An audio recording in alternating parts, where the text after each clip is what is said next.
Diversified, balance और sustainable बनने का और सहयोग के क्षेत्रों में नए आयाम भी जुड़ेंगे।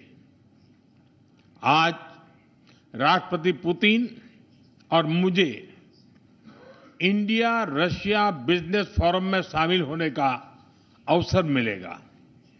मुझे पूरा विश्वास है कि ये मंच हमारे बिजनेस संबंधों को नई ताकत देगा। इससे एक्सपोर्ट, को प्रोडक्शन और को इनोवेशन के नए दरवाजे भी खुलेंगे। दोनों पक्ष यूरेशियन इकोनॉमिक यूनियन के साथ एफटीए के शीघ्र समापन के लिए प्रयास कर रहे हैं। कृषि और फर्टिलाइजर के क्षेत्र में हमारा करीबी सहयोग फूड सिक्योरिटी और किसान कल्याण के लिए महत्वपूर्ण है। मुझे खुशी है कि इसे आगे बढ़ाते हुए अब दोनों पक्ष साथ मिलकर यूरिया उत्पादन के प्रयास कर रहे हैं।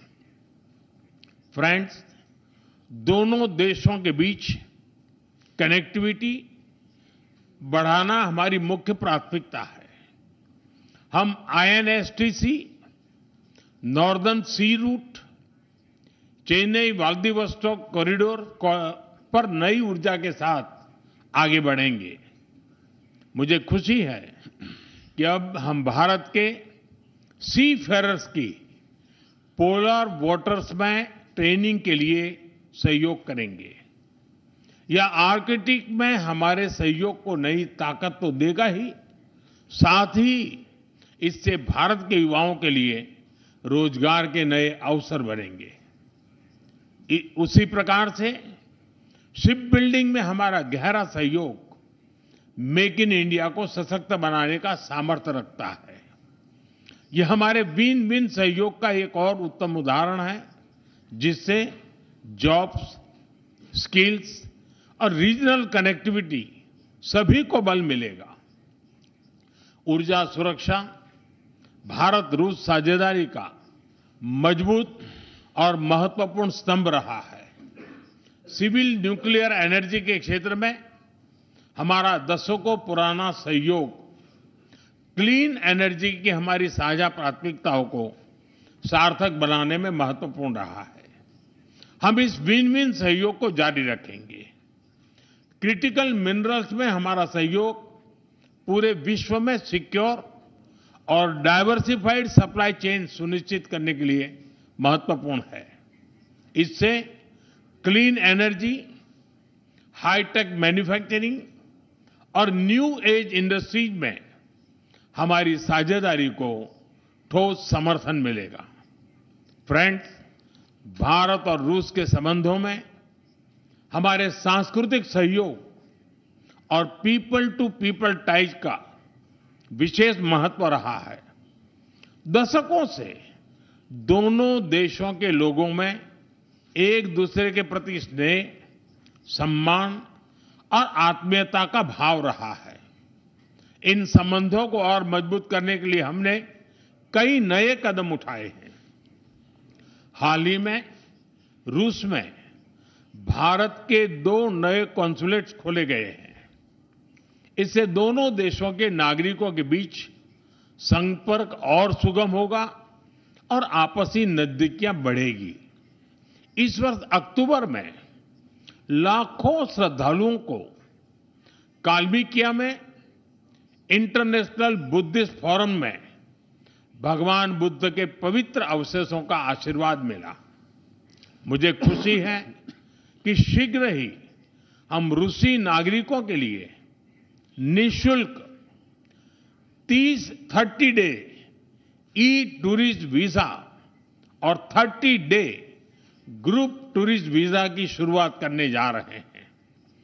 मैन पावर मोबिलिटी हमारे लोगों को जोड़ने के साथ साथ दोनों देशों के लिए नई ताकत और नए अवसर क्रिएट करेगी। मुझे खुशी है कि इससे बढ़ावा देने के लिए आज 2 समझौते किए गए हैं। हम मिलकर वोकेशनल एजुकेशन, स्किलिंग और ट्रेनिंग पर भी काम करेंगे।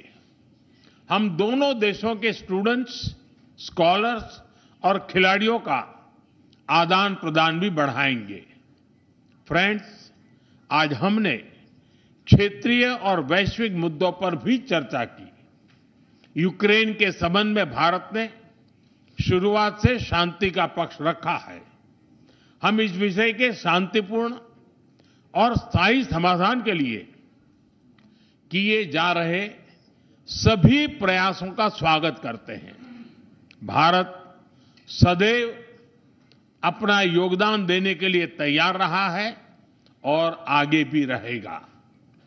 आतंकवाद के विरुद्ध लड़ाई में भारत और रूस ने लंबे समय से कंधा मिलाकर सहयोग किया है।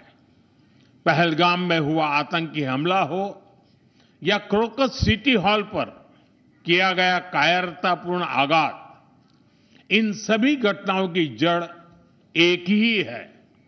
भारत का अटल विश्वास है कि आतंकवाद मानवता के मूल्यों पर सीधा प्रहार है और इसके विरुद्ध वैश्विक एकता ही हमारी सबसे बड़ी ताकत है।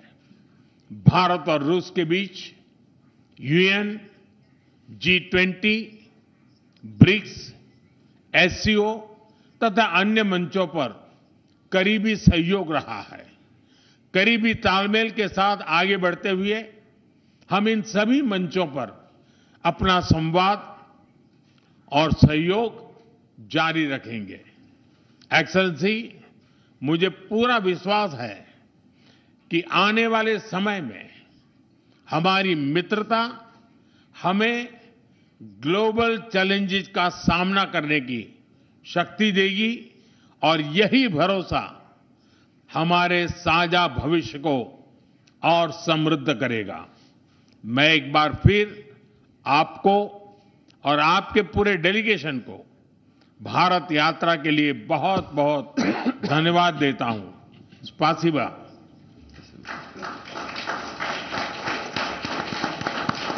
Thank you, sir.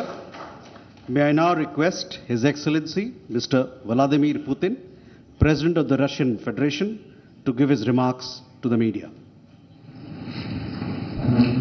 Уважаемый господин, Distinguished Prime Minister, dear friend, ladies and gentlemen, first of all, I would like to sincerely thank the President of the Republic of India, Draupadi Murmu, you personally, distinguished Prime Minister, and all our Indian colleagues for the warm and hospitable welcome accorded to the Russian delegation. The negotiations that we've just had with the Indian colleagues, and as well as our talk yesterday with distinguished Mr. Modi in the form of tete-a-tete at his residence, the dinner was great. I would like to thank you for this sign of attention. These talks were very useful. They were held in a constructive and a friendly atmosphere in the spirit of the special and privileged partnership between Russia and India. I would like to point out that we and Prime Minister Modi have established a close working dialogue. In September this year, we met during the SEO summit in Tianjin. We are regularly having telephone calls. We are personally overseeing some aspects of the development of Russian-Indian cooperation, all the strategic avenues, and also we are monitoring the course of the implementation of key bilateral projects. And today, with the participation of our delegations, we have meticulously and substantively reviewed the whole range of relevant questions of the Russian-Indian multifaceted interaction. We exchange our opinions on the relevant global and regional subjects. In the joint statement that we've adopted with Mr. Modi, we've delineated the priority objectives on the further reinforcements of our ties in the politics and security, economy, trade, and humanitarian and cultural spheres. As you saw for yourself, we have signed an impressive package of intergovernmental, interagency, and corporate agreements. Many of those agreements are intended to broaden the economic cooperation between Russia and India. And this is entirely natural, due to the fact that our countries are important partners of one another in trade, investment, and technologies. Last year, our bilateral trade turnover has grown by 12%, setting another record. According to different data, this number may look different, but it is generally around $64 billion. Currently, we are forecasting that the results of this year will remain at the same impressive level. At the same time, as I perceive it, we are up to the task of getting this number to the level of $100 billion. And to reach this important goal, we have harmonized the program of development of Russian-Indian economic cooperation until 2030. This comprehensive document gives us concrete set of objectives. The Intergovernmental Commission, the ministries and different agencies of the economic bloc of both countries have set objectives to remove barriers hampering the goods flows and capitals, the implementation of joint projects and deep technology and innovation cooperation. And distinguished Prime Minister gave us a whole list of challenges that deserve the most attentive focus of our government. We will do that. The growth of Russian-Indian commercial links would be helped by the creation of a free trade zone between India and the Eurasian Economic Union. We are already conducting work on the corresponding agreement. I would like to note with satisfaction that our countries are gradually moving to the use of national currencies in mutual settlements. The share of these national currencies is already 96% in commercial deals. We have established resilient channels of credit, financial and interbanking cooperation. Russian economic operators have broadened the sphere of use of Indian rupees, which we receive from the fulfillment of export contracts. Russian rubles are being used to provide loans for large joint projects. We are also seeing successful partnership in energy. Russia is a reliable supplier of oil, gas, coal and everything that is required for the development of India's energy. We are ready to continue uninterrupted shipments of fuel for the fast-growing Indian economy. Of course, the bilateral interaction in energy does not limit to that. We are also conducting a flagship project to build the largest Indian nuclear power plant, Kudankulam. 2 out of 6 reactor units have been already connected to the energy network and 4 are still under construction. Getting this nuclear power plant to full power output will give an impressive contribution to the energy requirements of India. It will help supply Indian enterprises and houses with cheap and clean energy. We presume that we could talk about the construction of small modular reactors and floating nuclear power plants, and also non-energy application of nuclear technologies, for example in medicine or agriculture. We are working with our Indian partners to build new, effective international transport logistic routes, including the projects to create an international north-south transport corridor from Russia and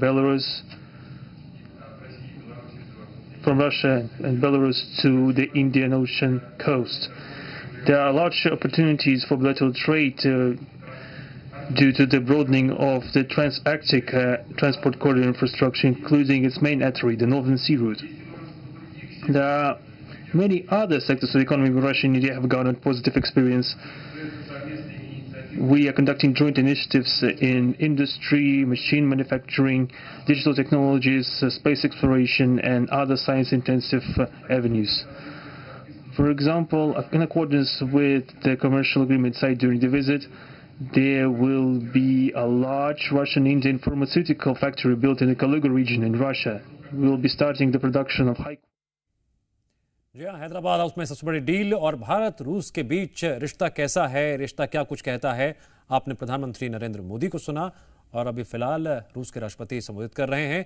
इस रिश्ते के तहत क्या क्या बातें हुई हैं उस पर जानकारी लगातार साझा की जा रही है।